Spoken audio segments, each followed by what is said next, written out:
sa tingin nyo ba yung mga Gen Z ngayon, kaya nila pinipili yung renting because they value freedom?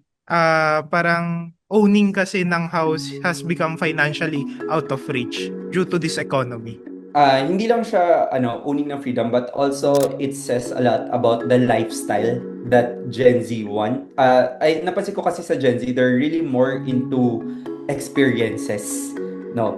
Nung time namin when we say as a millennial, nung time namin when we were entering adulthood, YOLO for us was like you only live once, di ba? But we also only do things once as well. Pag nagawa na namin, nakapag-travel ka, okay, time to invest. Ganun na talaga sa amin nung time namin eh. And very strict yung parents ng mga millennials pagdating sa savings or about investing in real estate. Bata ka pa lang, ine-explain na sa'yo kung bakit kailangan mo ng lupa. Now, right now, in 2026, after the pandemic, cases are different now. Kasi really, yun nga sabi ko eh, remote work and then higher interest rates, no?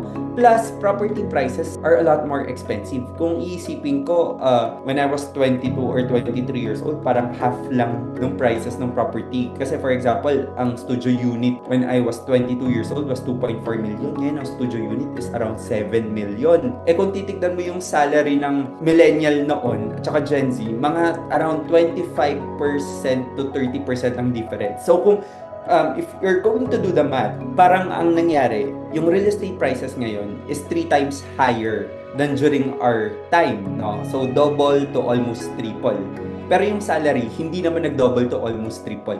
Parang higher lang ng mga around 30%. So, yun yung difference. So, hindi pa rin siya, at a level wherein madali siya bilhin.